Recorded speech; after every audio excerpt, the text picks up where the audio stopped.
And we are back. So, last we left off, the crew, having struck a bargain with Shaman Ono, who has given her aid to the party by not only giving them free passage with the Ghost Walkers, but also in aiding them in concocting a possible cure for the Red Death, a more permanent cure, as well as a way to break Moog free from the shackles of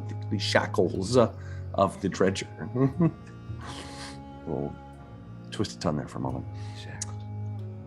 In so doing, Moog entered a contract, at least a spoken contract, in front of a sacred altar to Belus. Who knows, what might happen if he doesn't deliver, to deliver individuals with the spark for nature to the sacred grove to help tend the trees, to become a tree tender, as Ono is the last of her kind and is of advanced age, and she needs someone to take over. So, I'm here thinking if maybe those tree guardians are failed questers. Well, you didn't ask. Oh, I know. Do you want, now, Moog, do you want to have asked? No. Okay. I was just thinking to myself. I mean, you guys spent an entire day there, so you could have asked at some point. Well, I would have. Okay, maybe I did ask. Where those folks come from? And she said that they were punished by Belus. They were sent here to guard the grove for eternity. Okay. I should have asked that probably before I said okay. There are many more. These guard this main gate. There are many spread throughout the realm. It's not that long, though. It'll be fine. What's the deadline on delivery? Tomorrow. She didn't give you a deadline. So you're fine, Moog. It's like a procrastinator's dream. Yeah, I mean, it if would you be die super before the fucked deadline's up. up. Yeah, it would be super I imagine messed up. if I die before I succeed, that's when things go bad for me. Or if she dies before you succeed. Ooh, true. Also. Yes. Could be like that. You just automatically fill the gap. You never know. Well, Yes.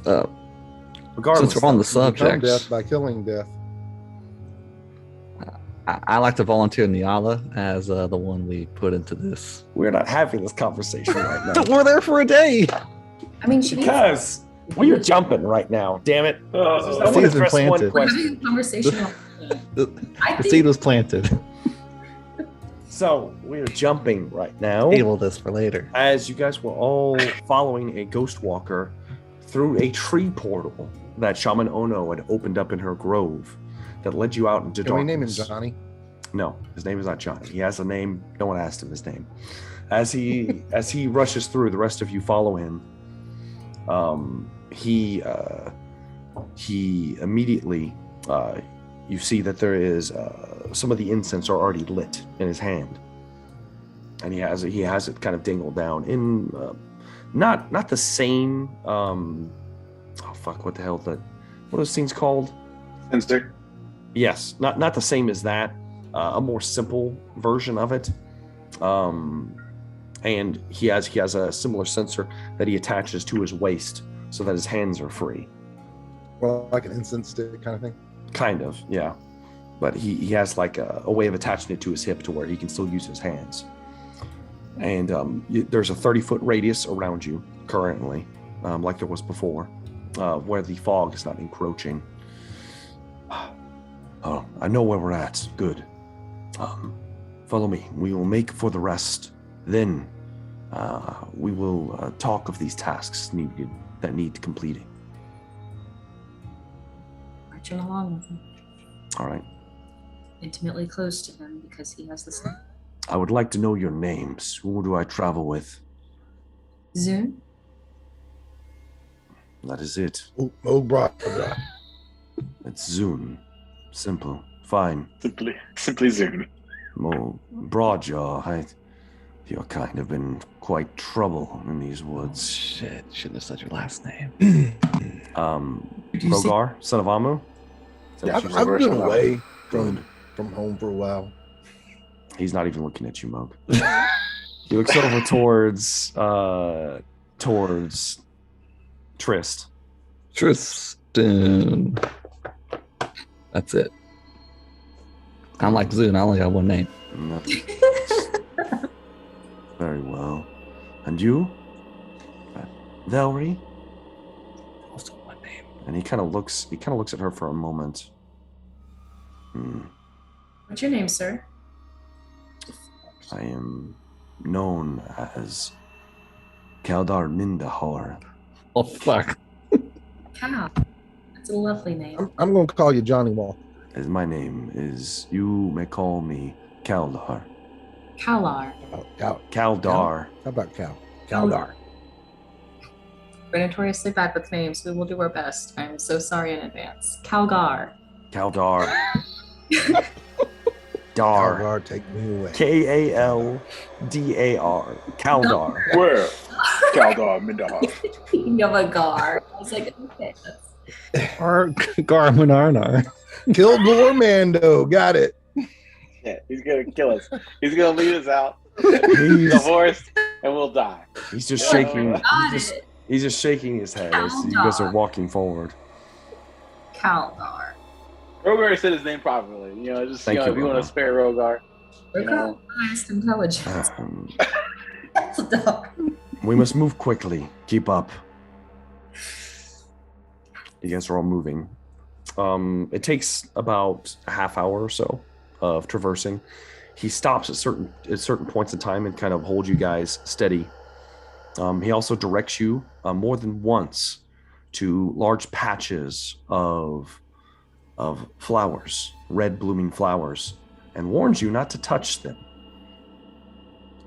They get thicker the closer you get to the seedbed. We'll probably see some of the individuals that foster them if we get much closer than this. But that is not the only reason that I need to take you to the rest. First, I have some men stationed there that should give me a quick briefing on the current situation in the area. Hi. Aye. You see, after some time passes, you see what looks like a lookout. However, there is no there's no like ladder leading up to it. It's just, and it's made between several large trees. He looks up. It's about there are incense lit around it, and there's actually you're there because similar to the Sacred Grove, there is a circular dome of blue blossom trees where the mists don't penetrate into them, almost as if the trees themselves are giving off a repellent musk to these encroaching fog and mist. As he walks inside, he looks up towards the large lookout, and it's I say large. It looks simple. It looks very plain. It looks like there's just like an open breezeway. There's not even closed off walls. There is a bit of a roof on it, probably just to protect from rain. But other than that, it's a very simple structure up in the trees. Are any of you good at climbing? Well, we will find out right now. One of us is. I reckon Velree, I'm I assuming, just reckon I walks could up. climb. And Velree, what kind of check would it be, Anthony? Athletics or? It would be athletics or acrobatics, plus depending 7. on how you want to do it. Got a +7. Well, I could roll Indomitable if I needed to. oh Jesus. No, because it's a check. Never mind. Kaldar, well, if you're not good, then stay down here. I'll be back in a moment. Kaldar begins to leap from branch to branch as he Oh my. very quickly, and he's up at the top of this. It's about 60 feet up towards the top of here, and he's up in the house immediately. Velree can easily follow. She can just walk up the side of a tree. Yeah. Do anybody else want to try their hand? Can't do that. I tried, I but rolled a 21. on an athletics check. Athletics check. Moog, Mm-hmm. the bugbear he is, begins to reach up and grabs several trees and very Tarzan-like begins to kind of like climb his way up. Haven't stretched these muscles in a while. Feels good. He's only got one leg, and yet he can still make it up there. That's right. Impressive. Rogar rolled a 16, but he's not going to go anywhere if the casters aren't going up, so I'll stay here. Okay. Rogar, I can do it, but I choose not to. Rogar wisely decides to stay Gotta down protect there. the squishies. Oh, I don't trust Anthony. So. Lalak also stays down here. I'm not the climber I used to be. Wisely stays down here as well. So Moog, Velree, and Kaldar make it up to the top of the rest there. Kaldar there first.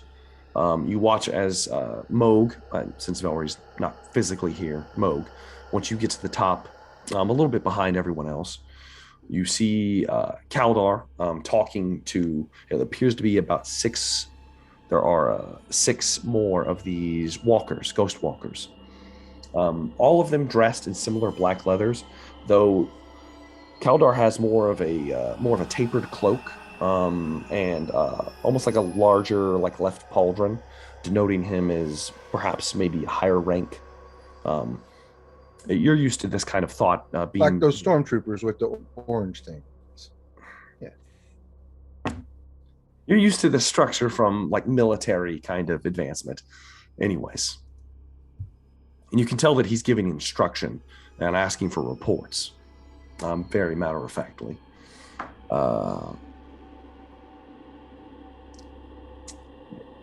It appears that Prexius is on the move once again. They've made it quite difficult to move in this area. If we could deal him a fatal blow, that would be ideal. If not, we can perhaps hamper him in some way. He's getting closer towards the ruin. Is he? Or do we hear him tell that to his people, or is he telling us that? It's just you, Moog, and he's talking to his people. They're not talking quietly. Right. Okay. So I'm hearing this, but he's talking to them. It's like his Yeah. talk to them. Gotcha. Yes. Well, no, that's their instruction to him first. Oh, got it. This is hard. Yeah, I only have one voice right now. I'm sorry. That's okay. No worries. He talks back. Kalark. Well, I have additional manpower. Should we? We might be able to actually do this. If we could deal him a fatal blow, we might be able to stop the shadow before it spreads. And of course, not tempt the wrath of Galrix. If he were to break free of his shackles, then, well, that'd be the end of all of us. I will speak with him. We'll discuss this later. Be at the ready. I'll call. And he looks back towards Velree and Moog. Should I talk with you, or should we talk with everyone down below? It's probably best if we speak to everyone as a group, but we were told that there may be things you might need our help with. So let's go talk to everyone. Indeed. Good. He drops off the package that he took from Shamanono. He leaves it up here. And then comes down. Mo, give me athletics check, Mo. It's coming down. 24. Very good, Moog. I thought Even I was better gonna on the way down. I thought I was gonna have to yell timber on the way down, Moog. Good thing. Moog is able to scale down even more limberly than he was coming up. He's got a little bit loose on the way up, so he's able to Doing it scale like down. the uneven bars. Exactly, no problem. Easily done. You manage to climb your way down. Galrek addresses the group. So, the Shadowborn has a large encampment not far from here. He's been patrolling the woods regularly. We're not sure what he wants. We know that he's been trying to dig deeper towards the center, towards the rift. Calrix is there, bound there long ago. But should he free the beast or should he enter the rift, I do not know what his end goal is. All I know is that he's been making things difficult for us. And it would be one less threat on the board if we were to deal with it. However, I understand that you are not necessarily roped into this war that we are having currently, and you may have more pressing matters to deal with. However, I will promise you this. Should you aid us in taking down the Shadowborn and his encampment, we will aid you in more ways than just guides.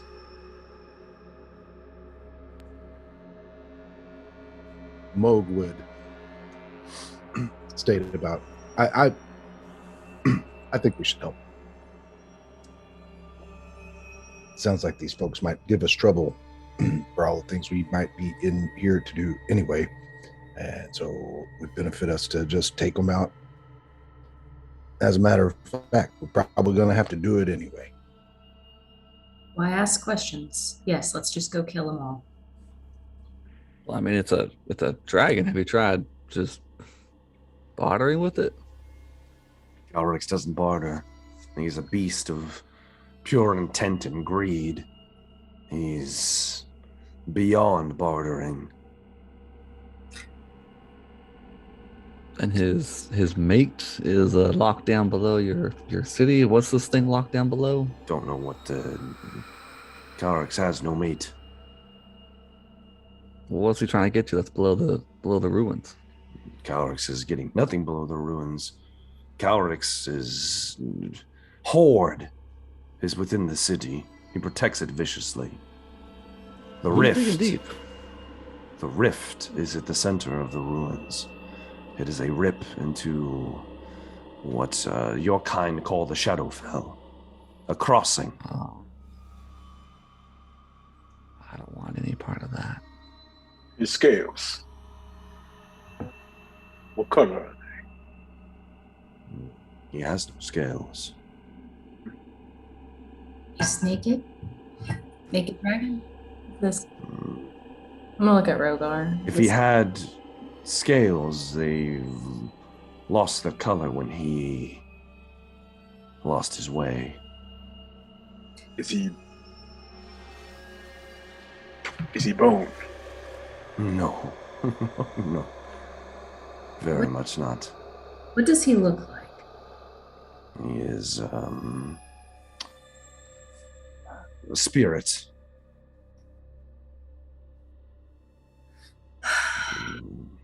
Can't flirt with a spirit. Okay. Yeah, I'm like. It is, I mean, you could. I mean, yeah. it is, he does have intelligence, but What level is he? he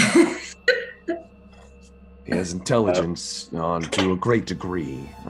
I did not know him in life, but in death he has become very treacherous and protective of his horde. I know that the Ferevin bound him in their mutual destruction to forever guard the crossing.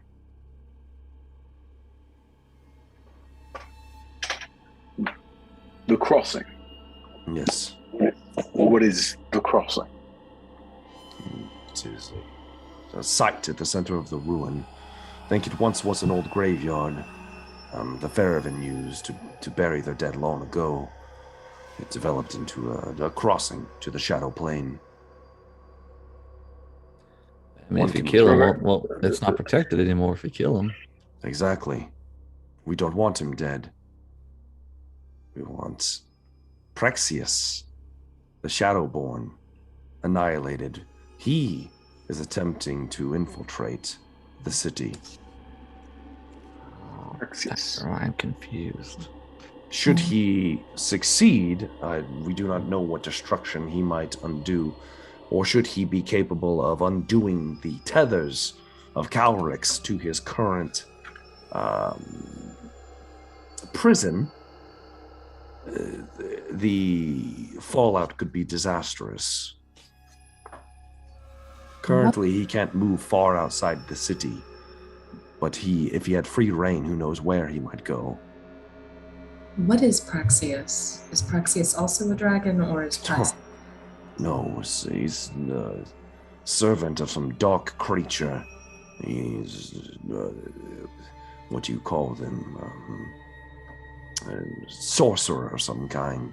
Long dead, he appears. Leads Undead Legion. Okay.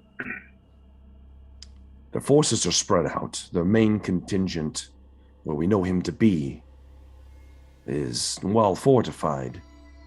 We could strike. He sounds like a danger to your town, Rogue. I agree. I believe we should. It's what we do. We slay things. Yep.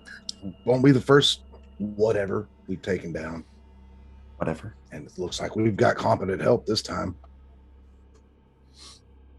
Right.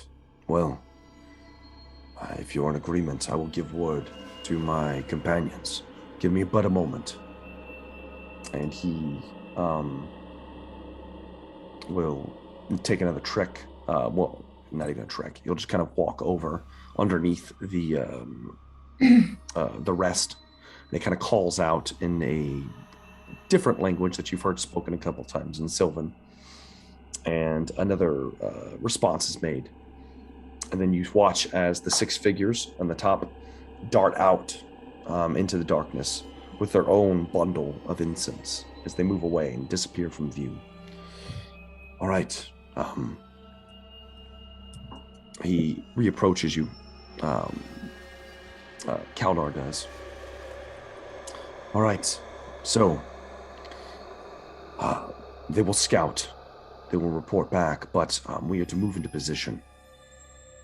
Is this agreeable with you? Sure.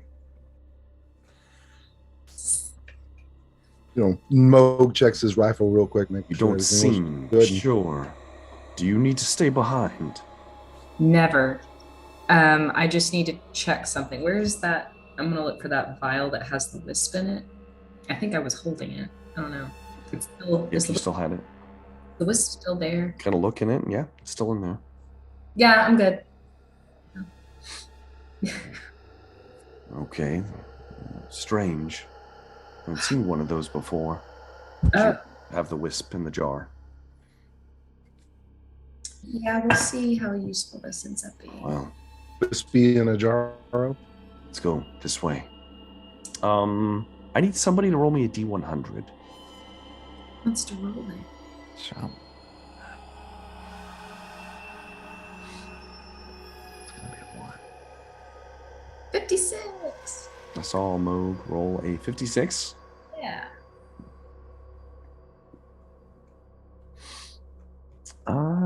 Middle of the road, you know?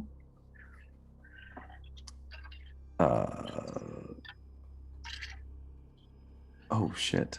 Okay. God damn it. Not good or bad, you know? 56. So, Yeah, you never know. You don't know. as you guys are beginning to move, Oh shit! 3 beholders. let me roll the D6 real fast. 6 beholders. This is very fitting. Very, very fitting. Alan. As Worry you about guys, liches. as you guys are moving forward, Kaldar, the instant flame, is casting long shadows from all of you. Trist, you would notice it for sure. Who else has a high passive perception? No one else, really? 14. It's pretty high. What is Velree? Like 20. Shut up. Velree is a 15. Okay. Damn, she went up to you again. She didn't want to me again. God damn it. She big dick you. What's your She Zoom? did. My passive would be 16 because I'm a +6. Shit, Oh, okay. Moog, what are you at? 17. I'm gonna lose that shit. It's an 11. Oh. Hell All yeah. of my Yeah, passive okay. abilities are an 11. All Yeah, right, it's pretty bad. so What about Lilac? every Lilac does. There's do no a lot of navel gazing, looking So- at my fingernails. everybody except for Moog and Lilac. Watch. You guys are kind of you're on alert. You're walking through these woods. Even with a guide, you're able to outskirt a lot of the more obvious traps, or not certainly traps, but hazards of the forest. It's a couple times you are settled down to let a wandering something pass. You're not sure what it is. You can't really see things, as well as avoid certain large growths of the crimson bloom. And as you were moving, you all noticed that Tristan Varel's shadow is not moving in sync with his body. In fact, at one point in time, you all kind of take a moment and you're stopping as Kaldar has calmed you down to watch. All of you except for Moog and Lilac see as Trist's shadow runs its hand through Zune Shadow's chest and pulls out a heart. It's just shadows on the ground. Pulls it out and is like cackling to itself. I'm gonna shoot Tristan a nasty look and mouth. Fuck your shadow, Tristan. Get it under control. As Kaldar sees it, he says, and it's one of the tricks of the mist. Ignore it. It's your eyes, Zune. I don't know what you're talking about. It drops the heart, and then it moves over, and it like dangles a hand next to Velree's chin, begins to stroke it. It just starts doing, and it starts messing with everyone's shadows, tangibly doing things. My disguise is ruined. The real Tristan's been spotted. He's a murderer. So, Nothing to see here. as this all takes place, you guys begin to, you finally get into some part of the woods that Kaldar obviously knows. All right, we're very close now. The scouts should be back any moment. Have your scouts ever not returned? Yes, of course. We are not infinite, but we are skilled in what we do. So you have a backup plan for that then if they don't come back. We will enter. I will scout ahead and I will come back with a layout of the camp. Yes, sir. I'm glad we're in agreement. And if you don't come back, what's the plan then? And then you are lost in the woods. And we're already dead. We join his army of undead. Got it. He just kind of looks away at that. You don't see, there's not a lot of emotion to him. He's very matter of fact and very brash, I guess would be the word. It's a challenge. So, some time passes. You guys are, damn. So What not about even Nyarla? not even Trist sees this. Bullshit. Well, I don't know about Bullshit. that. I mean, This is bullshit. I rolled a natural 20 plus with the stealth rolls. You wow. you don't see it, Trist. Bullshit. Kaldar is taken by surprise himself. He's sitting there watching, and he hears something. He quickly draws his blade and points it outwards, and you watch as a hand grasps his wrists, and he instinctively stops, and then you're getting too good at that. As one of his scouts has approached the camp. Clever girl. He quickly sheathes his blade. All right. So, what exactly are we looking at? Well, he has built quite a large encampment. We count that we do see Prexius in his main tent, attended by some kind of shadow creatures. Of course, his two lieutenants are there as well as four of the more intelligent skeletal creatures, whites. There's a number of chaff zombies, as well as 2 or 3 large ogre zombies in tow. There appears to be something else as well, in its own section. It's large. Never seen anything like it. It's thin, real thin. It's got a strange head and arms. Okay. This might be our only chance. We don't have to take the whole camp. We just have to take Prexius's head and his lieutenants. And his lieutenants are what again? What are they? Yeah. What do we know? What they look like? Do you want to know? Yeah, Rogar would ask. They all appear to be sorcerers of some kind. All 3 of them. Prexius is the strongest, of course. You said this Prexius is already dead. Oh yes, long dead. These are all undead creatures, abominations. They're attracted to the rift, all of them are, and they have been for, well, as long as we've been protecting these woods. They're dead. How did they end up undead? Cursed, or perhaps benefits from whatever foul creature they worship. Okay.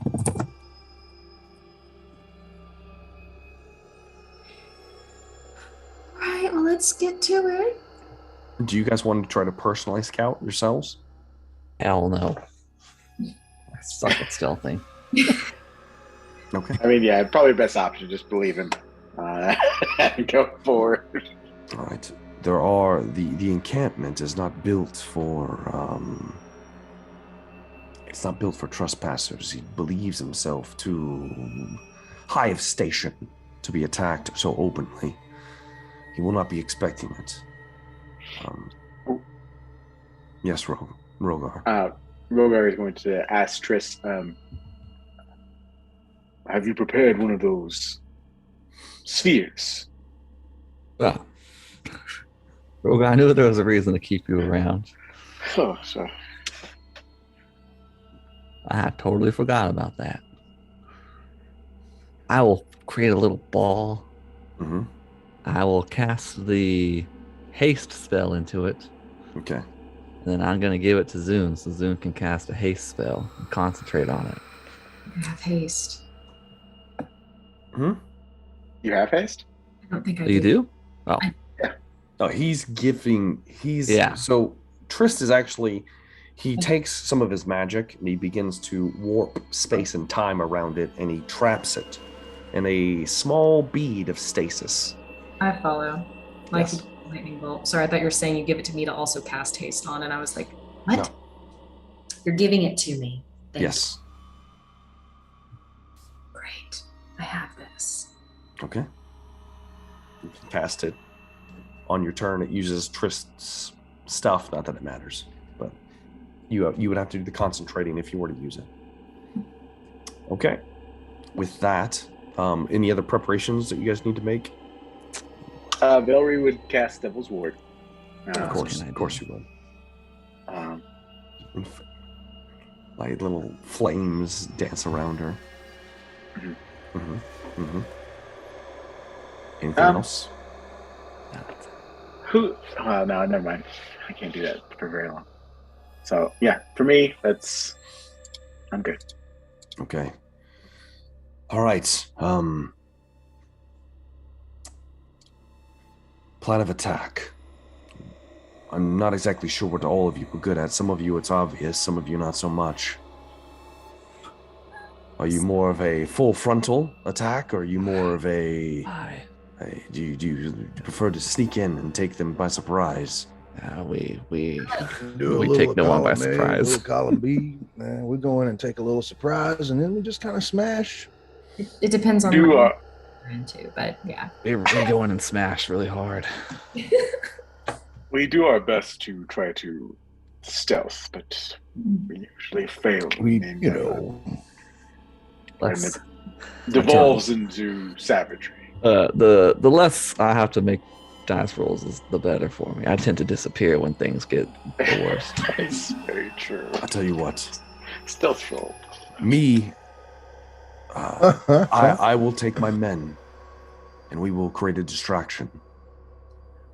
You will infiltrate and slay as many as you can, and then we will all converge on Prexius's tent. Well, now there are 3 tents. Prexius is in the second largest tent. Second largest. He's a humble man. Now, Johnny, here, let me show you something. And I show him my rifle, and I explain how I'm a crossbow expert and can, rearranged. Take a look at this. Attack. He's just looking at you, just. I'll grab my. Well, for setting up, I just want you to know if you need, I can just shoot him from. We don't even have to get down in there. He's not going to leave his tent. How would you shoot him? Through the tent. Trust me. Can you see through the tent, Moog? Have you developed some keen senses to allow you to see through physical objects that I do not know of? I guess I'll just shoot the tent as I'm walking up to it. It's usually what I do anyway. I just, I thought I'd let you know. I see the level of intelligence I'm dealing with. Very well. Rogar's the smart one. I ain't. Listen. Let's do this then. I will lead my men in. You follow after. Follow right behind you, or do we need to go a separate route? He gives you the bundle of incense. Try to keep it smothered, keep it tight to you. Prexius's encampment is already ablaze with many strange artifacts that repel the mists, so that they have just as hard a time as us seeing it. However, leading up to it, they might be able to spot you. Should there be too much of a bubble, keep it in. Move this direction. He points you in the direction to move. Stay low, and when you hear the screaming, come running. Okay? Okay. Would you like some stealth checks? Yes. When they start screaming, we run. So, I need you Screaming is my favorite part. Make some stealth checks, everyone. God damn it. God. Including What I didn't want to do. Velree has advantage. Ooh, not too bad for Rogar. I'm Rare success for Rogar. I'm gonna use. That is great success for Rogar. Damn, Velree. Let's try that again. Please don't be worse. That's much better. Okay. 21. Nice. Damn. Trist is the lowest one with 10. Yes. You guys are all able to. That's a good roll for me. It is a good roll for you. You collectively are able to kind of bundle it down, and you're able to kind of sneak forward. You have no idea where you're currently going, but as you move forward, suddenly, you have it smothered down to where it's like maybe like you have like maybe like 10 feet in front of you, and suddenly it opens up, and you know that you are close to the encampment. And you're able to sneak down. Are you guys taking the incense with you? Because it is a light source. Or are you going to leave it here? I'd say if we're at the edge of the already protected encampment, we would leave behind anything that might further give us away. Okay. So you drop it here, leaving it next to what looks like an already kind of like glowing rune that's like burning. Somewhere close by. It's a strange looking marking. Fun fact, Rogar, you've seen the marking before. Where? It looks like a shaft with a skull on top of it, and it has 4 horns, curling horns on it. You saw it carved into the chest of a woman that your old friend Zaltkar murdered. Zaltkar never explained. Let's be clear, right? That was Vanom committing murder, not Zaltkar. His name was the Strangler. Vanom. I believe Zaltkar willingly gave into it a couple times. He did. Gave into the Strangler. Yes, he did. Yes. Let's see what kind of fun we have. We can come to an agreement there. Regardless, you recognize the room. But Rogar, it was never explained to him, was it?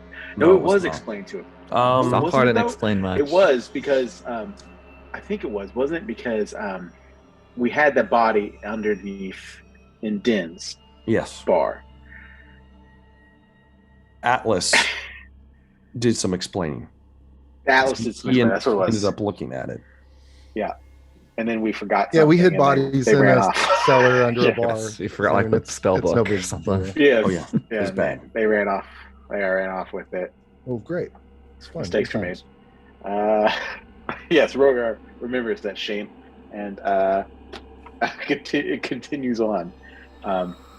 You do see several. You see like a large banner in the middle of the encampment that has the same marking on it. The same marking. Yes. Okay. The encampment is. Rogar, we're just. I don't know. It wouldn't benefit enough to tell everyone right now. So, but yeah, go ahead. Yeah. You do see 3 tents. The one in the center is the second largest one, more than likely Prexius' tent. The one closest to you is smaller, and the one further past, a little bit further past that, is the largest tent. Though it is taller, it is not width larger, if that makes sense. Yeah. Mm-hmm.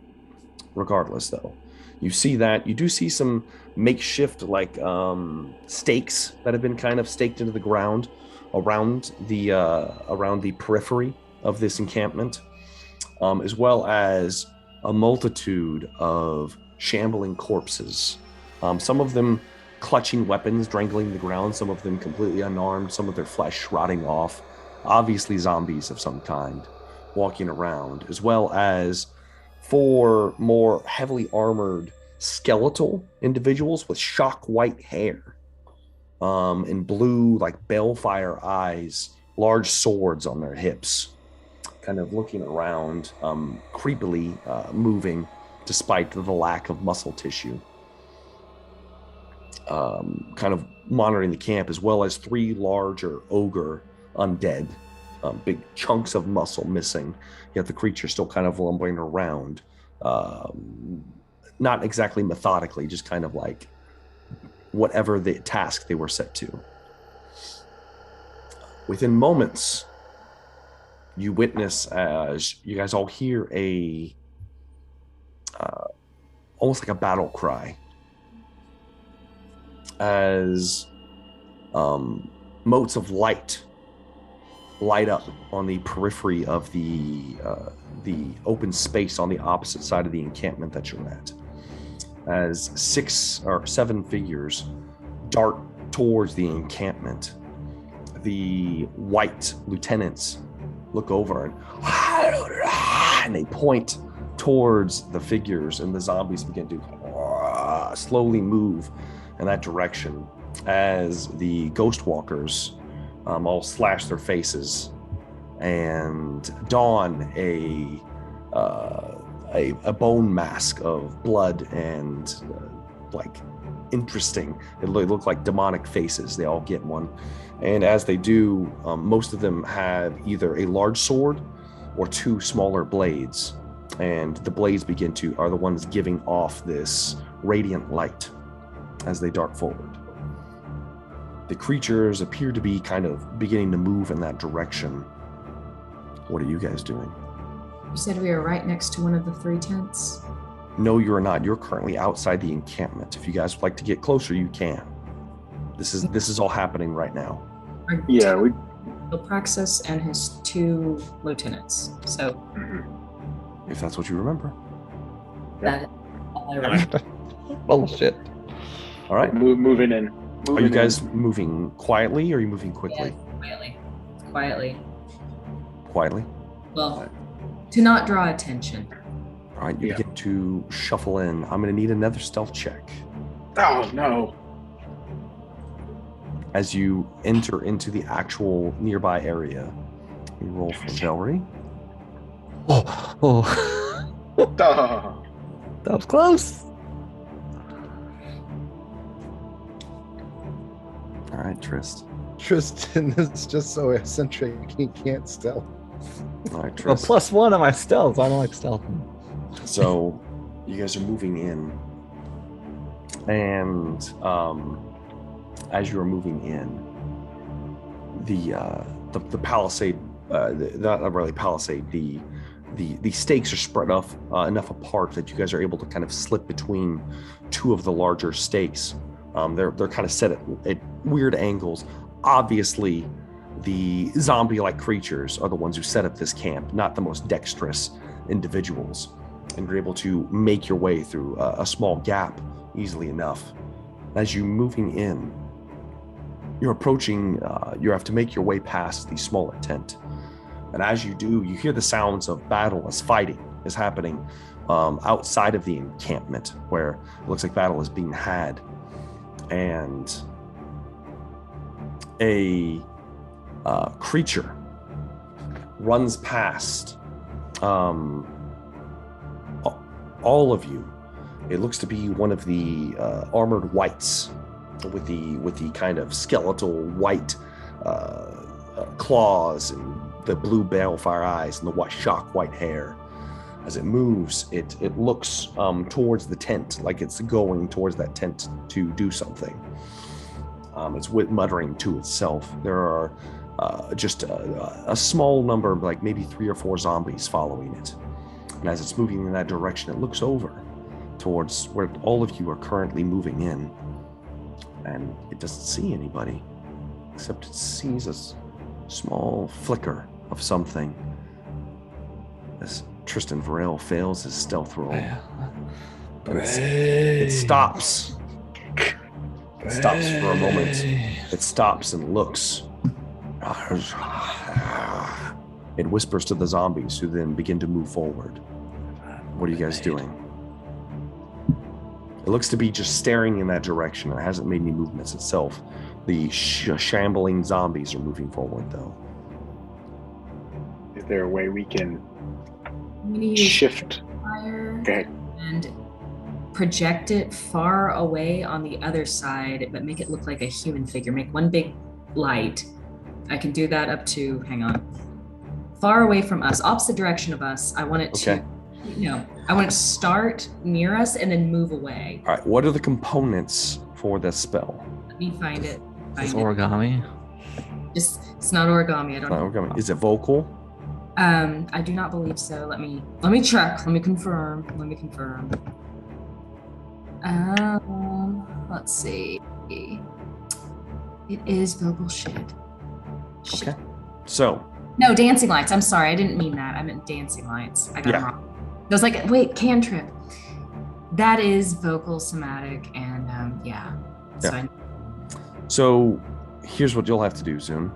It's gonna be fun. You had a pretty decent stealth roll, but I'm going to need you to give me a spellcasting ability check to see if you can tone this down enough for the white not to notice. So just roll a charisma check. That's what your spellcasting is. Oh dear God. I'm gonna re-roll that with a lucky because sure, why not? The white is probably there. That's more like it. 20. 20. You suddenly, these motes of light pop up, and the intelligent white kind of it looks back, and the zombies are still shuffling in your direction aimlessly. And and they stop and then turn around as the white moves towards the lights. Okay, yeah, I'm moving 120 feet away from us. Yeah, it's kind of moving a strange path. He begins to pursue it quickly. Good. And we continue on. Okay. Are we making straight for the main tent? Yes. I don't want to make it. I feel like that's our brand. That's how we do. You make your way to that's where the big bad thing is. To the main tent that you can see. And it's made out of some kind of canvas-like material. It's dark, like a grayish color. It's obviously some kind of leather of some kind. Are you guys going to move to the opening, the doorway opening, or are you guys going to try to pry something up or cut your way in? And I just... You want to try to look underneath? Give me a perception test soon. Oh shit, yes, I can see it. And it's dark in there, right? Well, you don't know. Natural 1, I am blind. Soon you're like, oh shit, you can't see anything. So dark, even I can't see. It's bad.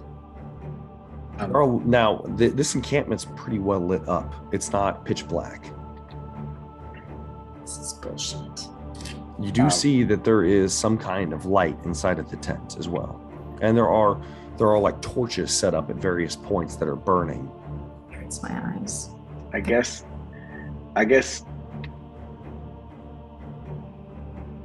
maybe Rogar and Velree will position themselves at the front. And maybe Moog can cut in the back. So Moog, you're gonna try to cut in. What about the rest of you then? I'll follow. I got Dream Blade to slice it up with. They're going around to the front. So Rogar and Velree are going around. Rogar and Velree are. Moog is moving towards the back. Yeah, I'll go with Moog for some backdoor action. Trist is going with Moog for some backdoor action. Zune? You know my call, so. Yes. So, backdoor? Backdoor as well. Backdoor, baby. Backdoor. So we're the backdoor team. Trist, Zune, and Team Moog. backdoor. Team backdoor. You guys move around to the back of the tent. Now, was it full frontal? It might be full frontal. As you guys are getting into position, Rogar and Velree, you approach and it is a large slit for the opening of the tent. It's very heavily staked down as you were looking at it. You approach the tent flap. Are you guys going to try to peek in, or are you just going to rush in? Or do you think everybody's in place? Rogar has blind sight, so he might try to peek in or smell in. I don't know how you want to do that, but all right. You attempt to kind of like suss out the inside of the tent.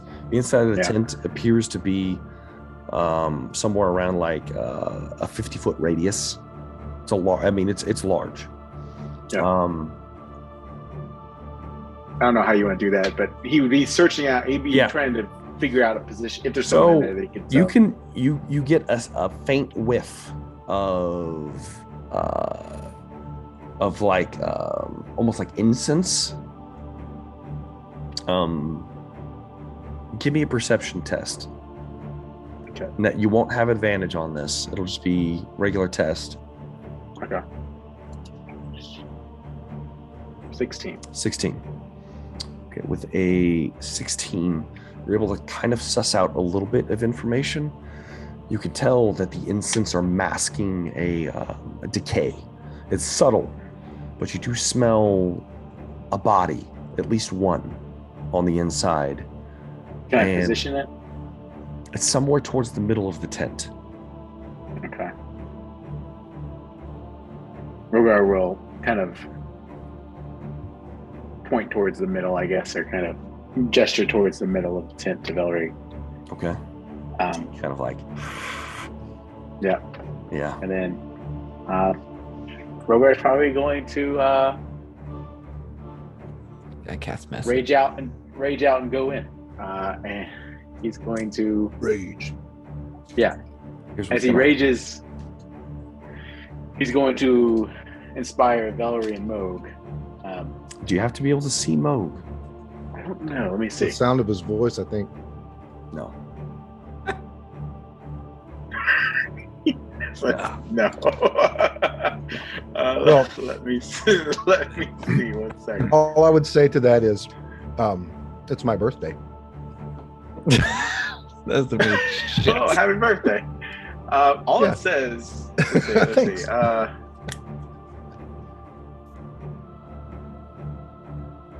I inspire awe or fear.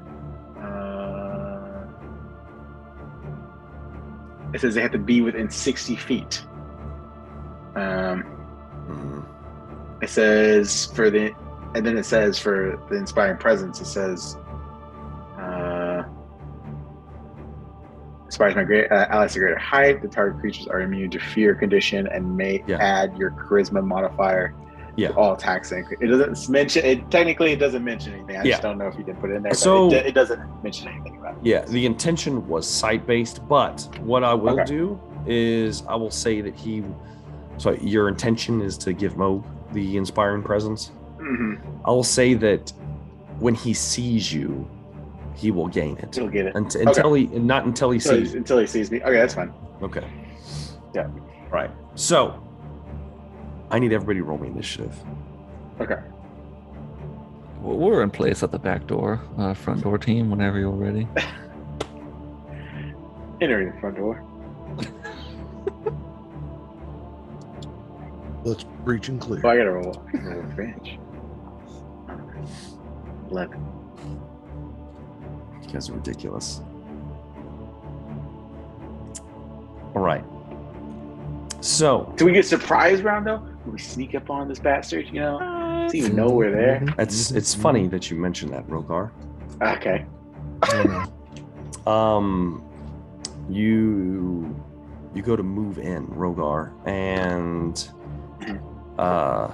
you and Velree both. You begin to peel the tent flap back and begin to make your way in that direction. Are we supposed to wait for a signal, or are they going in? What do we do? Backdoor team. Before you enter in completely, you hear a voice, almost like a whisper, ring out in your direction. Both Rogar and Velree hear it. Right as the tent flap opens, we have guests. Tits. Well, I didn't think they'd make it this far. Perhaps a cold welcoming is in need. Come then. If you will not deal, you will serve. Well, yeah. What's your decision, Rogar? Rogar just shakes his head. He is going to rage and go in there. Obviously not surprised. You're not sure what happened. You guys rolled very well on stealth. You're not sure how the hell it happened, but somehow he knows that you guys are there. It's at this Rogar, point. Yeah, going in, yeah. Hey, where's Lilac? Ooh, yeah. Lilac would be with Moog. Okay. He's always with Moog. Team backdoor. Okay. Team backdoor. So Rogar. So it's a backdoor threesome. Yeah. Rogar, foursome. Human centipede.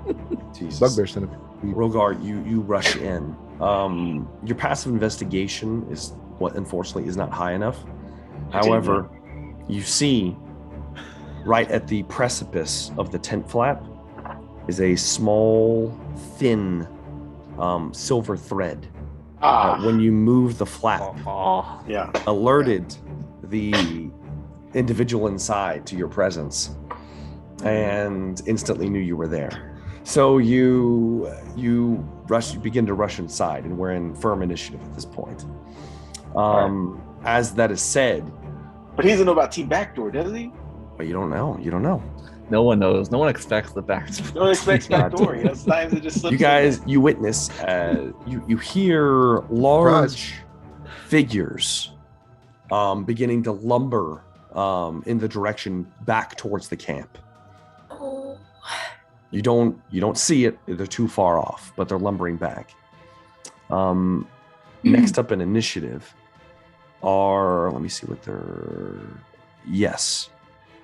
As you look inside Rogar, you and Velree would both see that the large 60-foot circumference of this tent is dimly lit with flickering candlelight. There's a large, almost like a table set up, draped with strange iconography and tableaus. There's books laid out on it and what appears to be probably maps, some kind of planning section. And there is a humanoid man standing behind the table. There's some other small furniture, desk, chairs, no beds of any sort.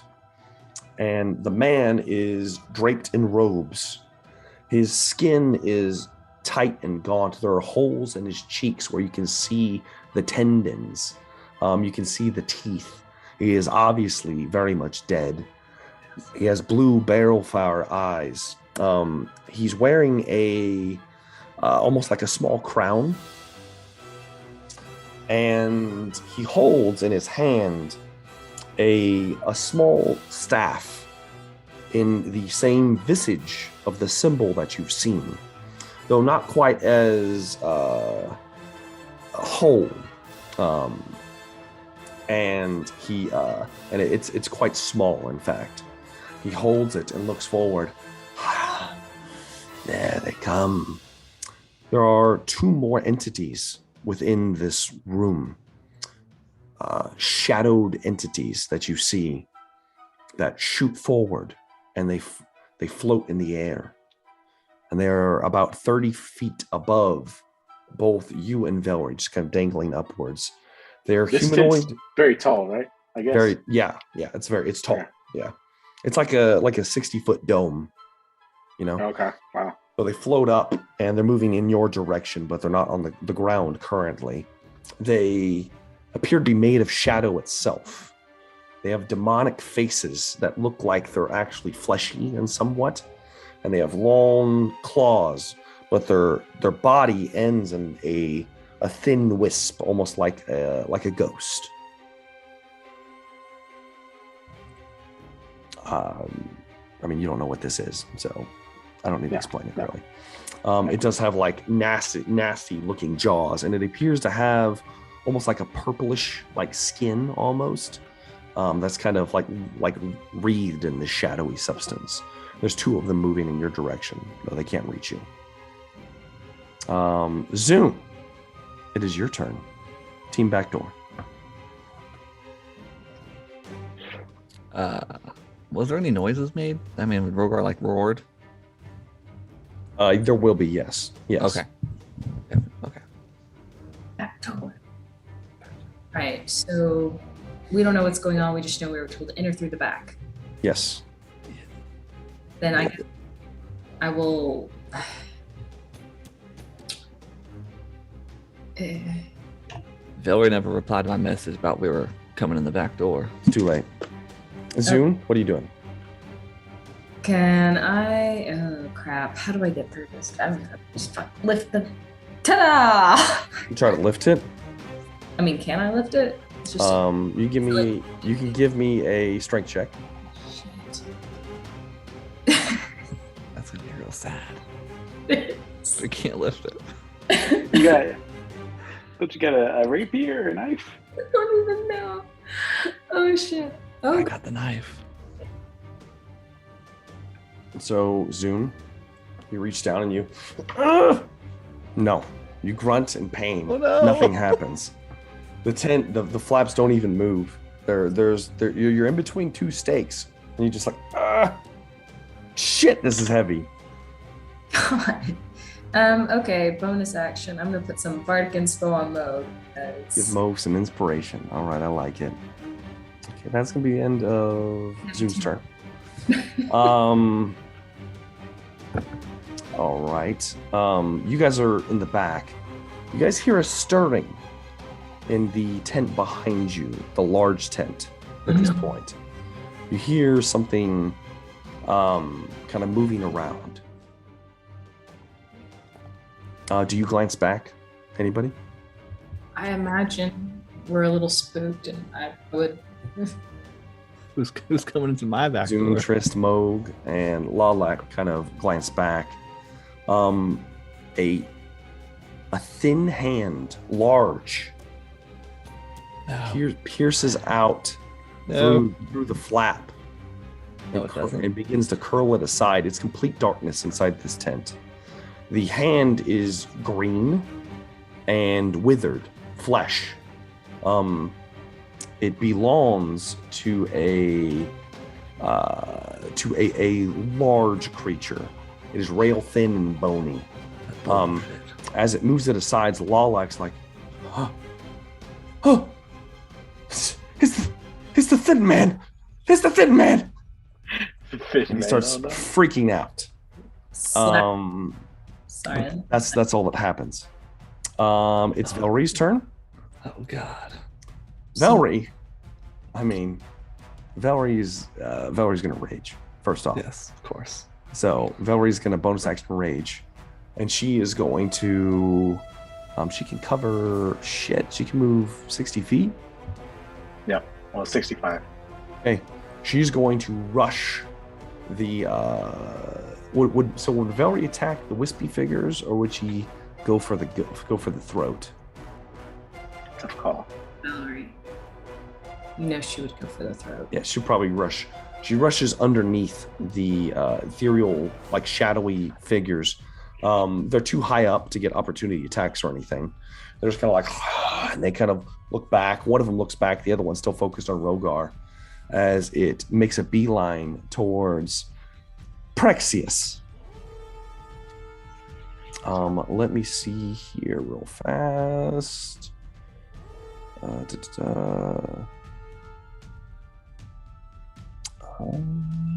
Yep. Okay. She's going to make 4 attacks against Prexius. What is his AC? He gets +2. And she gets a +2. Okay. All right.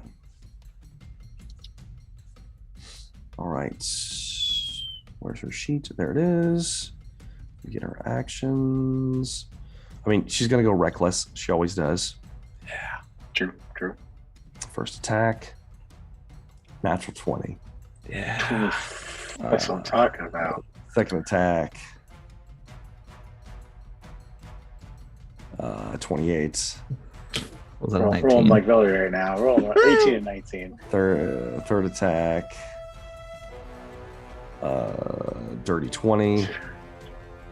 Yes. Kill your own monster. Fourth attack. It's not me, it's Velree. Natural 20! 14. Lucky she'd use a luck to re-roll that. Of course she would. Let me find her trait and use it, because I feel like it doesn't get used a lot of times.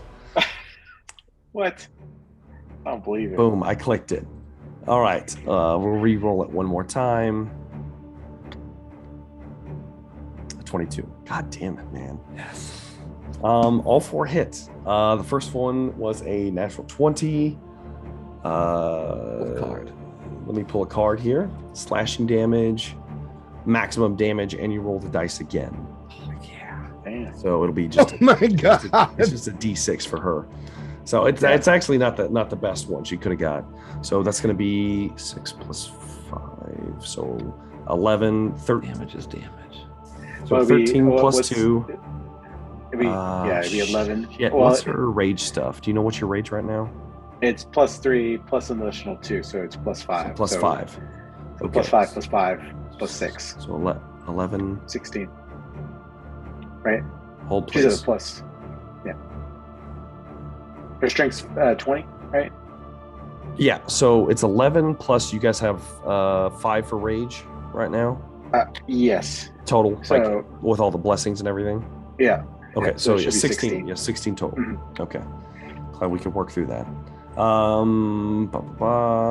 16 points of damage immediately. Plus roll another D6. Yeah, And she's rolled roll like another D6.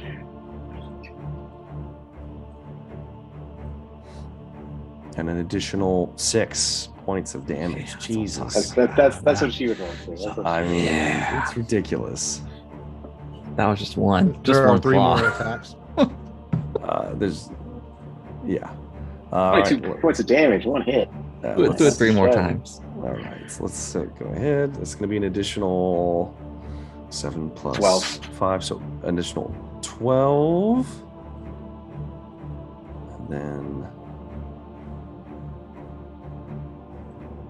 13. 13. I gotta add all this shit up. Jesus. This is why it's better when she's here. 12, 13, and then the last one is gonna be an additional 13. Jesus. She's hasted. All right, where are you? I lost my place. There he is. 13. My God. She starts ripping into Prexius. He lashes out. He's getting body rocked right now. He can't do anything against that. He just gets rocked hard. Okay. It's going to be the end of Velree's turn. It is now Tristan Varel. It's your turn. I am going to take my dagger, seeing the thin man trying to get our back door, and I'm going to cut a hole open in this back door. All right. Give me a strength check, Trist. What? This is bullshit. Where's Jeff when you need him? Aren't you rolling? 11. Is it the same as your check, the save? Oh, yeah, it's a save, isn't it? Is it the same? It might be the same. Oh, sorry.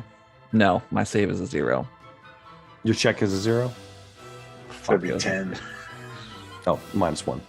I'll consider that was a strength check. I'll consider it a 10, the original one. So Trist, you go to pierce the side of the tent, and you get it through. Go ahead and roll damage, Trist. Yeah, this is some durable canvas here. 3 damage. 3 points of damage. You begin to slice. You get like 6 inches. That's all I need, baby. It is. I mean, you're like shit. You're really digging it in. Trist is like, God, I don't ever do this, and you're not making a lot of headway. Trist, it's at this point as you're looking at the material that you are realizing that it might be minorly enchanted in some way. Some bullshit. The only reason why you were able to even slice it is because you're using a magical dagger. Damn it. Back door is just it's held tight. That's my turn. That's the end of your turn. All right. All right, they were off. That one can turn around, but it can't do anything yet. Blah, blah, blah, blah. You guys have done good with distractions here. Moog, it is your turn. I'm seeing Tristan struggle with his dagger. He's like, trying to make a hole. I'm struggling, Moog. Help me. I'm going to try to cut it with Dreamblade. Okay, just a straight cut? Big boy weapon. Slash. Okay. Let's say I would attack the tent. Go ahead and give me the attack roll, Moog. I'll let you do that. With Dreamblade. Sure. I'm going to go two-handed just to ham it. Mm-hmm. 15 will hit the tent. That hits. Give me damage. Max. 13 points of damage. It already had 3 points done to it. You slash, you and you carve into it. You slice in. You get maybe 3 or 4 feet opened up, but it's not to the ground. You would have to try to shove yourself through a hole right now. Got it. If you'd like to open it up more, you'd have to make another attack. I do have 2 attacks. Okay. So let's do that. That's going to hit you. That'll hit. We're going to roll damage. Another 5. 5. That is actually enough, Moog. It only had that many hit points. As you lift back again and you This time you cleave a nice cut in the back of the tent. It begins to kind of spill in. It kind of like pulls itself apart. And you get to see all this shit happening inside. About 30, about somewhere between about 40 feet in front of you is Velree ripping into this desiccated figure. And then above that, further past, are these two shadowy creatures. And then Rogar's at the very front of the tent. He hasn't gone yet. I suddenly feel inspired by seeing Rogar. You do? With my eyes. I'll take my movement to breach inside the hole I just made. You get the 20 feet. You begin to move your way in. What are you going to do, Mo? And I'll take action surge so I can shoot something. All right. You quickly sheathe your blade. Yeah. I'll let you bonus action draw your gun. Cool. Okay. Now I can shoot it. Okay. Okay. What are you shooting at? Well, Velree's got stuff handled. I'll take shadowy figure on the left for as much damage as I can pump into it. How about that? Okay. Give me an attack roll. All right. Here it comes. Nice critical hit. I mean, that's gonna hit. Let me draw a card for you. I didn't call sharpshooter. Maximum damage. It's called between the shoulders. Sweet. And so max damage on that would be 23. 23 points of damage. Because it's 2d10 plus 3. Plus 2 from Rogar, so 25. It's 25. Reduced to 12. Ouch. It does not have full effect. It seems that the creatures are semi-tangible. And so it doesn't hit as hard as it should. You still do damage. Well, I'm gonna do it one more time. This time with sharpshooter. Okay. And that's hopefully gonna hit. That hits. All right. So that's gonna add another 10, so 24 points. 24 plus 2. Same. Yeah. 24, 26. 24, not 29. Yeah. 26. So 13 points of damage. Yeah, you got it. Yeah. 13. Two large, thunderous boom, smoke and light on the inside of this tent flash, and thunderous booms rain out in the surrounding vicinity. If they didn't know you're there, killing your brain. They know you're there now. Booms. Yeah, and that's going to be the end. All right, that's my turn. It is good now action economy there.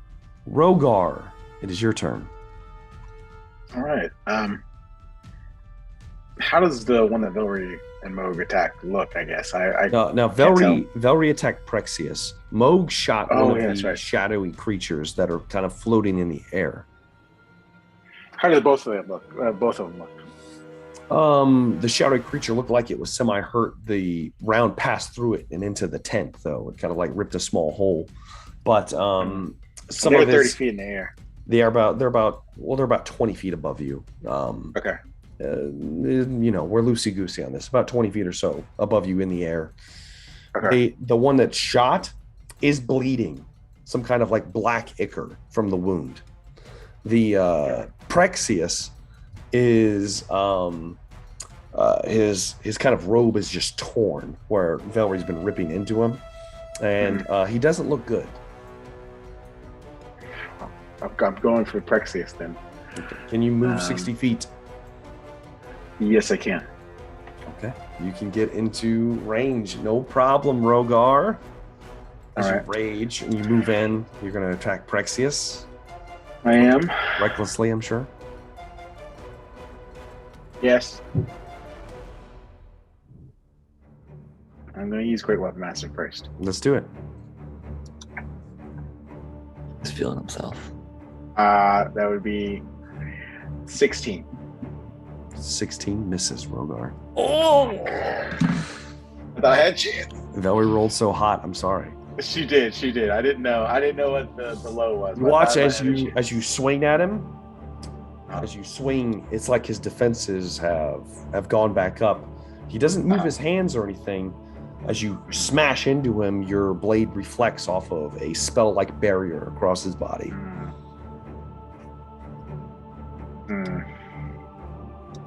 One more time. Okay. One more time. Do it. Yeah. All the things. All the things. Yes. Oh, that's not good. That would be 18. 18 just hits. Yes. Glancing blow. No, it's an actual hit. His AC is a 17. Okay. AC 17 then. Okay. Mm-hmm. All right, then he'll take 24 points of deep cleaver damage. Or sorry, 27 points of deep cleaver damage. Oh yeah, so 2 more. All right, yeah. he looks pretty rough. That's all I can do because I raged. First it reflects, and then you cleave in. You kind of cleave into the side. Big gash of his body just explodes outwards. He's not bleeding. It's just almost like ash just kind of shoots out the back of his desiccated, like corpse-like figure. As he, I could have done so much with you. We could have done this together. It's Prexius' turn. Yeah. And Prexius is going to he's going to begin to weave his hands together. Can I do control? Can I see him? You can see through the flap, yeah. You gonna try to counterspell? Try. You have to give me a spellcasting ability check, so a charisma check.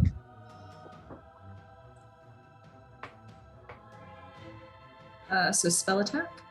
No, just a charisma check. So plain charisma check. Okay. Mm-hmm. I have it done. Let's find out. This be good. 18. It flutters in his mouth. I see. He's like, yes! And then Zune just kind of belts out a tone from the old lover's lute, and the spell fizzles. He's like, no.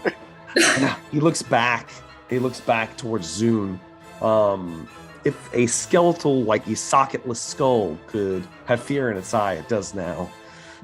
Turns around, no, it can't end like this. That's all he can do. However, his lieutenants are able to make it to the edge of the tent on the opposite side where Rogar and Velree came through. They come through, Master. They are in similar garb, not as quite as elaborate filigree as Prexius, and they both are going to launch attacks. I'm gonna need. Hold on. Make sure. Can they do that? They can. Okay. They're both going to cast spells towards Rogar and Velree. I need you to make a wisdom saving throw. Oh. And Velree needs to make one.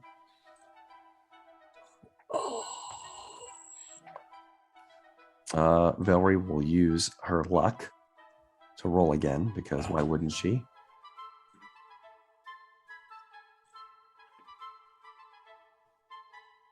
Now, would Velree take a 15, or would she roll again? I don't know. That's hard to say. It depends. I don't know. I don't know what she'd do. I need a decision, because I can't make this decision for her. Take it.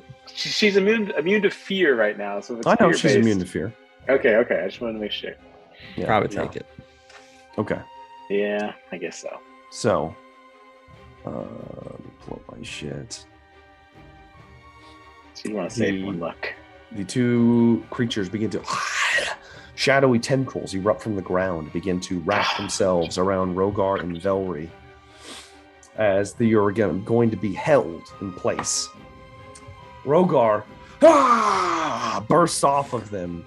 Velree likewise explodes off of her, and they do not take effect. Nice. They do not take effect. All right. Those are not in play right now. Right now, at least. Do we take damage from it? No. They tried to hold person. Oh, hold person. Okay. All right, and that is that. That's all. It's all that they can do. It is not going well for Prexius and his crew. You hear lumbering outside again as 3 large creatures. The visage, the shadow of them, can be seen behind Prexius' servants at this point, as the zombie ogres are closing in. All right, it is now the shadowy creatures, which I'm just going to tell you are shadow demons, are going to launch themselves towards Rogar and Velree. The one that's shot is going to make its attack towards Rogar. Does have advantage. Yes, it does.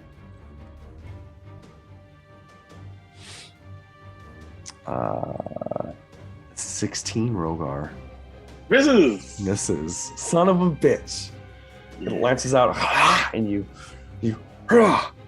dodge to the side. The other demon is going to try to attack Velree for a natural 20. Oh God. I'm doing my thing. Trist, you see it. You. No, my love, or whatever. Whatever you say. Oh shit! I said that by accident. And you, my love. Rewind the time. It'll make one more attack then. Just like Superman saves Lois. Rewind time. It's instead it's a 21. It's not natural 20 though. That's not a natural. Okay. Yeah, it's better. So Velree's only going to take 11 points of psychic damage. I think I didn't counterspell. I had faith in you to pass that. Could have been a lot worse. Where's her hit points? Shit, there it is. My wisdom sucks. That's my worst stat.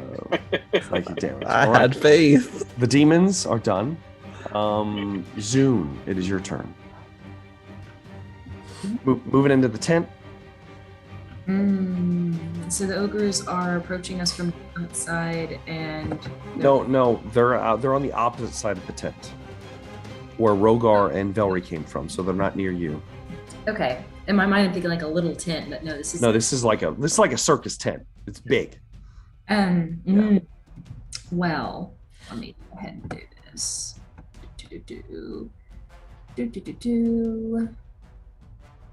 I think I would like to go ahead and use shit. So Prexius looks like he's on death's door. He doesn't look good. He looks like he's on death. He doesn't look good. That's what I will tell you. Okay. I'm gonna go ahead and just Eldritch Blast him. Hopefully I hit him. Prexius is going to instinctively feel you casting the spell.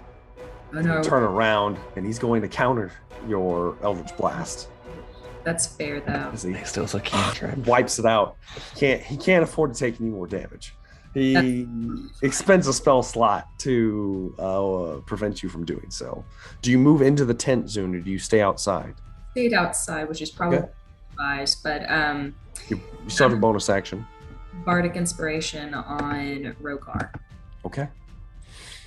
I should also note that Lalak moved in with Moog, and he's like got his sword at the ready. He's not in melee yet. It is now Tristan and Zune are still outside. Give me a perception test, Zune and Trist.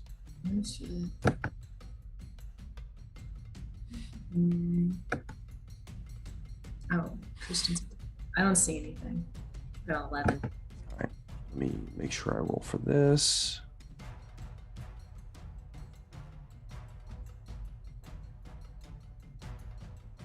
It does get advantage. All right. Trist, you feel like the hair on your neck stands up, and you turn back around. You're focused on the tent at first, You turn back around and you watch as a tall, slender figure. It's the Slender Man. Completely comes out. Oh shit! As the Thin Man is revealed, he's completely naked. Ooh. His green thin skin, his rib cage is distended. While there's flesh pulled on it, there's almost like a cavity underneath where like the lungs and organs should be, but there's nothing there. It's just like a cavity. There are some hanging like entrails dangling out from underneath it. Long spindly legs. It stands 12 feet tall as it begins to slowly move up. And you look back and you see it. Oh shit! And you see it coming. Zune does not. As it quickly closes the distance. Yeah. And is going to make 2 claw attacks towards Zune. Oh yeah. I'll use. Fuck! Is this a new round? Son, you haven't had your turn yet. It's true. Oh, I thought my reaction resets on a new round. At the beginning on your turn, it resets. Oh, okay. So it's attacking you, not me. So that's going to be a 25 to hit Zune. I would like to use silvery barbs. Okay, I'll re-roll again. It's instead of 28. Good. So it hits. And also, I get where is it? Silvery barbs. I'm going to cast. Well, you just used your reaction. Yeah, I used my reaction, but then I get to choose a different creature within range to get advantage. So I'm going to give it to Trist. Okay. God. First, you get advantage on your next roll, whatever it is. Yep. Its second attack is going to lance out. It's going to be a 25 to hit. Zune. Ow. Ow. Ow. So, Zune, you're going to take... Just getting fucked up left and right. So that is 12 points of slashing damage from the first claw, with an additional 25 points of necrotic damage. Oh. That's just the first swipe. The second swipe, you're going to take an additional 11 points of slashing damage and 17 points of psychic necrotic damage. Fuck. You are in bad shape. Full health, now I'm -2 health. So Zune, oh shit! You don't watch Trist as the Thin Man. Silent. You don't even have time to cry out, Trist, as it launches an attack towards Zune. Rips into his back with these 2 claws that stretch eerily farther than they should, and just slashes in to Zune's back, leaving these black trails even through his armor and his flesh as and he quickly goes unconscious. He is now going to use his imprison soul feature. What? Ooh, no. Oh, no. And he is going to grab a hold of Zune's body, and as he rips him up, his chest cavity opens up and he puts him inside of it. Fuck. And it closes around him and it just begins to clutch in, and his limp body's kind of like arms sticking out, head sticking out the top of the rib cage as he's enclosed inside of it currently. Okay. It is now going to that's going to be its turn. It's standing next to Trist right now. It's looking down at you. Its face, it has like a mouth that's far too wide, like that kind of Joker grin, full of just sharp teeth. A flat nose, just 2 slits, and these large black eyes. There's no ears. It's just looking down at you, Trist. And that's the end of the Thin Man's turn. Oh. It is now Velree's turn. Velree is going to rip into Prexius once again because that's what she does. She'll go reckless because she wants to down him. It's going to be a 17, which is a glancing blow. a 16, which will miss. A 23. Well, sorry. The 17 would have been a 19, and the 16 would have been Oh, an you're 18. right. You're right. You're right. So they both hit. Yeah. What was the last one I just rolled? God damn it. You screwed me up. I hate 23. You. Okay, 25. 25, yeah. And the last one, natural 20. Fuck. So it might not even get to that point because first attack, so 16 points of damage. Prexius doesn't look good after just the first swipe alone. Second swipe, 12. How does Velree want to do this? As she destroys Prexius, she quickly just slashes him, and then she rips up, and I'm going to say her claws pierce through kind of his throat area, and she just tears the skull from the body. It just rips off, and, in a feral rage, as he falls backwards and crumples to the ground, the skull kind of like screaming outwards as she crushes it in her hand. The last two attacks will go towards the shadow creature then, the shadow demon, which let's go and roll damage. So it's going to take 15, and then the last one is the crit. Draw a card for Velree. Why am are these not mixed up? Yeah, they are. Okay. All right. Low slash, just max damage. So that's 5, 16. So yeah, 16. We already knew that. Another 16 points of slashing damage. It's still up, but barely. The one that was already wounded is flickering. It's like it's like pulsing this black ichor like blood all over itself as it's like next to her. That's gonna be all Velree can do. Which then brings me to Tristan Varel. It is your turn.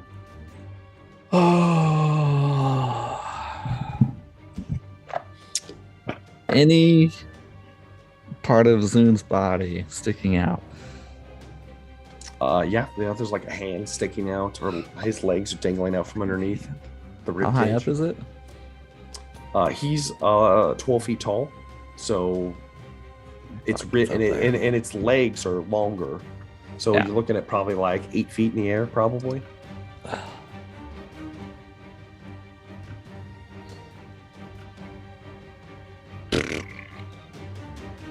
This level lightning bolt on the thin man. On the thin man with Zune inside of it. I mean, unless my other option is I jump up and like try to grab on in a dimension door, but I feel like that's too high up to jump and reach. For Tristan is. That's higher than an NBA basketball goal. Because Zune's like a really short person, so I'm assuming he's also like dead. Probably. Trist. How tall is Trist? 6 foot. He's about 6 foot tall. 6 foot. Yeah. I mean, theoretically, you could attempt to reach up there. Oh, I will attempt to reach up there. Okay. You're gonna try to dimension door with Zune's body. Yeah, I'm just gonna grab onto the body and poof. Because this is outside the purview of the normal rules, you're gonna give me a spellcasting ability check, and the thin man's gonna give me a strength check because he's attempting to keep Zune in place. Yes. Yeah. So go ahead and give me a spellcasting check. 17. All right. That's a 24 on my end. Fuck shit. Do you want to re-roll it, Tris? Ooh, or you can have him re-roll. Well, I have a DM inspiration for making fun of Moog in the last session. That's true, you do. So would you like to use that now? I'll use mine. Okay, go ahead and roll it. Same exact roll. You have advantage on rolls from what I just gave you. Oh yeah, you actually have you actually get another roll. What was I given? Silvery barbs. Oh, one more roll. It's a natural one. Thank God it doesn't count, Srist. Thank God it doesn't count. Yeah. I like rolling. But it doesn't work. So you have the option. You can teleport yourself, or you can just stay where you're at. And you have cast the spell no matter what. I am not going to teleport myself if I can. Oh fuck, that was loud. I'm gonna.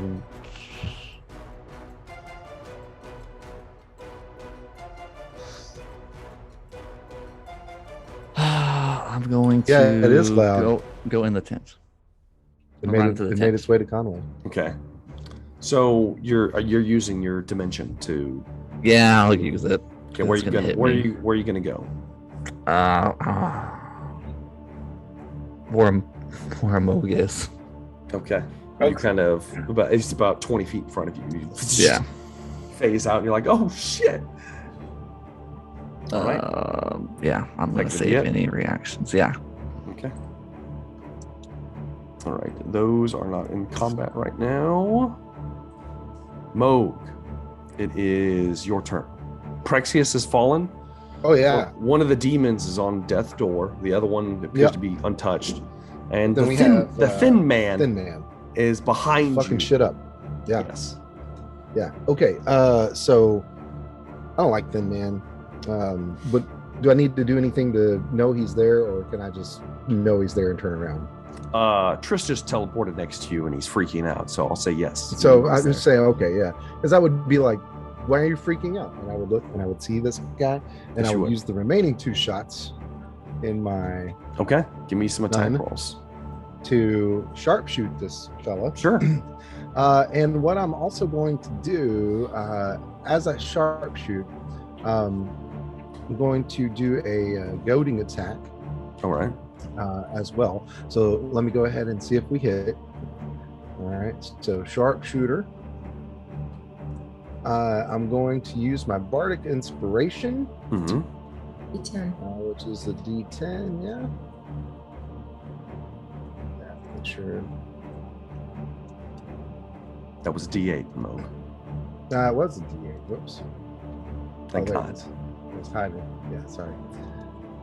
All right, so that makes it a total of 22. 17. Plus, I still have the sharpshooter. Yeah. Well, and I still have +2 from Rogar. That's right. 19. So 19 total. Are you good with 19 that? to hit. Mm-hmm.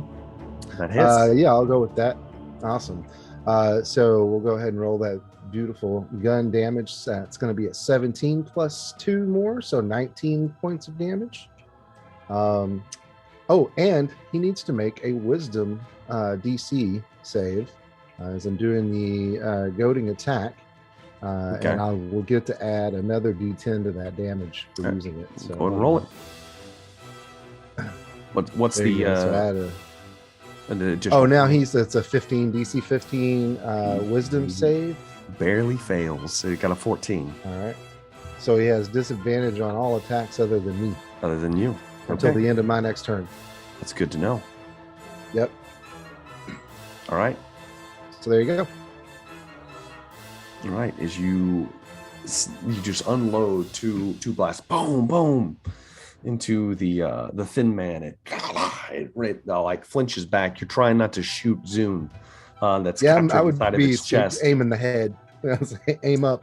Yeah. And the creature just kind of backpedals a little bit. I will taste your flesh. And that's going to be the end of Moog's turn. Rogar. Tastes like fish. Come get some. It's your turn. Oh, God. No one fell down when the Praxis died, right? And no one disappeared. No. Do the huge shadows outside still coming in? The ogres. Yeah, the large shadows. We still see them. Do you glance back? Yeah, I mean, he probably glanced. You glance back. The figures are on the ground. That's good.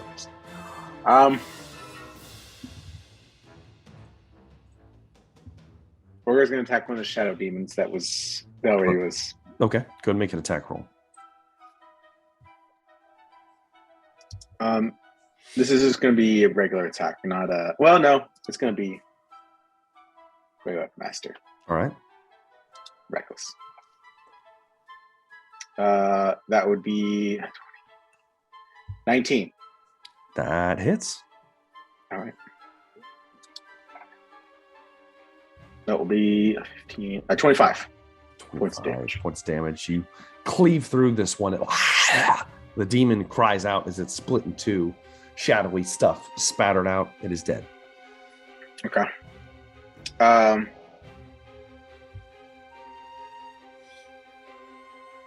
How far are the apprentices? There's still another shadow demon next to you. Oh, it's right next to me. Yeah. Then I'll attack him then. Okay. Same thing. Great Weapon Master and such. 21. That hits. 27. Sorry, that is 29. 29. Oh no, 30. 30 points of damage. Whew, shit. As you smash into the demon, a big chunk of its essence kind of flies outwards. It's hurt, but still up. I get to attack one more time since I killed something. That's true. That's my bonus action. Make another attack roll. Same thing.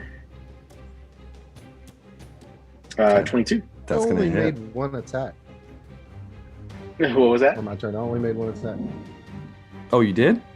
Did you? Yeah, looking back in the log, I only made one attack. But like I've done so many dice, it felt like two. We'll have you do another one in a second. Go ahead with the damage, Brogar. Okay. 29. Are you sure that's right? Right? I think 16. it's more than that, isn't it? 6. No, it's 2d8. Plus 4. Then plus 3, so that would be 19, and then plus 10 for Great Weapon Master. Okay, all right. Yeah. Well, I thought it'd be more than that. My bad. It's barely up. It's like hanging by a thread at this point. As you slice into it one more time. Okay. Moog, go ahead and give me another attack roll towards the thin man. Yeah, we're gonna call that sharpshooter. Where's my mouse? There it is. All right, so yeah, and this will be the last round in my rifle. Yes. Mm-hmm. So gonna sharpshoot. And I'm going to. It is natural one, isn't it? Indomitable. No, I know that's not how it works. Go ahead and roll damage, Moog. Pull a card. No. What? Well, go and roll damage, Moog. How? No, I don't like those. No. I like that. Oh, you already damage, pulled Mo. the card, didn't you? Roll damage, Mo. Didn't you? No. You're going to make me add the plus 10 for sharpshooter? There's a plus 10. 25. Split in half. Plus 3. 28. Yeah. It's 28. What so happened? Half. You take 14 points of piercing damage as the gun misfires. And the barrel comes slightly out of place. You now, if you roll from here on, if you roll a 2 or below, you will misfire until you have this repaired or somehow manage to fix it yourself. I thought he was going to shoot Zune. No, it blows up and actually hits him. He's like, shit, and it the barrel jams for a moment. You would have to unjam it. That's what I get for trying to be greedy. With my turn. Lalak will. Man, he's terrified. He has his lord next to him. He musters up the courage to run forward. He's like, for Glen Broja! And he runs forward, and he's going to make 2 attacks against the thin man. Head immediately cut off. That's him. Hey, he swings and it digs into the leg and just bounces off. He's and he's gonna try to attack again with a natural 20. Son of a bitch. Oh shit! What are you talking about? Lilac, cut him deep. Triple damage, a calf slash. Cuts off his leg. What's happening right now? He's the hero we need.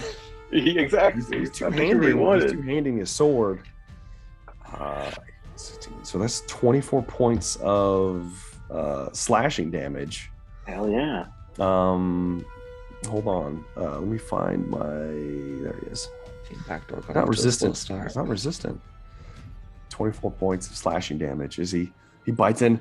And jams it in. There's a big slice across the thin man's calf. Then he pulls back. And that's all he can do. Because he's a normal man that's probably about to die. All right. It is now the apprentice's turns. And Rogar, you went reckless as well, didn't you? You and Velree both? I did. Yeah, we both did. Okay. This time they're going to instead of attacking directly, they're going to take out their holy symbols, and they're going to incant, and then they're going to launch 2 blasts each. 2 at you, and then 2 at Velree. So it's going to be a 23 to hit. It hits Rogar, and a 9, which misses. So Rogar, you're going to take nothing. 6 points of force damage as Eldritch blasts launch out in your direction. Towards Velree, who's barely taking any damage, I might add. I forgot to give her a temp. Hold, please. Yeah, we'll just put it up now. This is going to 16. Does hit. So 1 hit. So both hit her. She's going to take 16 points of damage, which barely scratches her. It gets rid of the ward, and that's about it. 2 blasts in her back. And that is all that they can do. That is the end of their turn. That is the end of the round. Do you guys want to keep going, or are we going to table this till next session? I'm tired. I will follow the team. There's probably a table in case Kayla plays. Okay. Yeah. That's a good point. All right. So let her. It's a good thing we saved that lucky for her. At the top of initiative, we will start. We'll start next time with Zune trapped inside of the soul cage, inside the thin man's body. Oh shit, that's what it is. We'll see how the rest of this goes. It's gonna be great, guys. It's gonna be great. So let's do favorite moments of the night. Let's start with old Dan Decker. Moog, favorite moments of the night. Yeah, so many favorite moments tonight. Your dice were on fire for the correct side of the team. Rolling for Lilac and Velree with mega hits. It's Lilac. Lilac, damn it. Lilac, yeah. Sorry. Not Lilac. Sorry. Son of a bitch. Well, you guys shit on all my names. And there, Well, listen, Johnny Walker and Lilac, it's a lot to keep up with. And then we've got Zune, nearly one shot inside Demon Cage. And that's some good storytelling. A lot of good lore too. Love it. How about old Rogar, old Jumbo Smooth? I guess my favorite part was team backdoor. Struggling to get in backdoor. It was humorous, appropriate, and humorous. Yes, it's a bit of a shocker, you could say. It was. God, it was. How about Tris and Varel? I I just want to say quickly on the subject of names, I was very confused on who was Caraxum and who was the necromancer. Whatever, man. And all these other people. But I was so excited, full of glee and joy and hope. Team Backdoor, succeeding, getting the job done, and those hopes were quickly diminished and crushed by this knockoff Slender Man. How dare you! Oh shit, that's what it is. It's the thing of nightmares. Team Backdoor rests in my heart. How about old Zune get crushed to death? I know, it was great. Slashed and then put in his body. Zune, how about your favorite moment of the night, Zune? I did appreciate the lore. That was very fun, but the names aside, I think Team Backdoor being surprised by Team Backdoor is probably one of my favorites. I didn't like being knocked out, and just like damn, he got me in just like one hit, like from full to nothing, which I was like shit. But I think I appreciated Praxis. I don't think Praxis got an attack out. He didn't get to do anything. He got destroyed. I loved that. In seconds. Annihilated. So did Zune. Yeah. So Zune. That's good. Bullshit, but I wasted my haste. It's gone. Zune never got to use it. Oh god. Well, haste was involved, just not the way you intended. If I had a favorite moment of the night, it was, unleashing the Thin Man. I finally got to see him at work. I've alluded to him a couple times in the past, and no one ever bit. No one was like, "Oh, hey, I want to know what that is." Everybody's like, "Oh, it's fucking Slender Man. That's stupid." And then now you respect the Thin Man. You respect him and all his glory. Regardless, though, naked. I'm done with that. He's naked. It's gross looking. He is naked. There is no package. Okay, good. It was probably hitting Tris in the face when he was standing next to him. There's no package, which might be unnerving because it's like he's not teabagging, man. He's thin. Nope. Man. I don't Teabagging, man. Wow. Thanks a lot, Dan. I'm teabagging. What? We call ourselves Team Backdoor. All right, come on. Regardless, you can't backdoor Team Backdoor. That's bullshit. Oh my god. Losing control. It's time. I'd like to thank everybody out there for watching. Sorry for my harsh voice right now. Hopefully that will be resolved by next session. And hopefully we have Kayla back by next session, so we can have the Velree back. So I'm not running Velree and all this other craziness at the same time. Hopefully you guys enjoyed it. I had fun. I think you guys had fun. And we would like to hear from all of you. Go ahead and leave comments down in the comment section if you haven't. If you, of course, like and subscribe to the channel if you haven't as well. And you can check out Velree on the TikTok. I've got their stuff in the description. And of course, you can check out Dan. Similarly, all of the other stuff, and it's all linked down in this description. Thank you guys for watching, and we are looking forward to seeing you guys in the next one. Have a good day.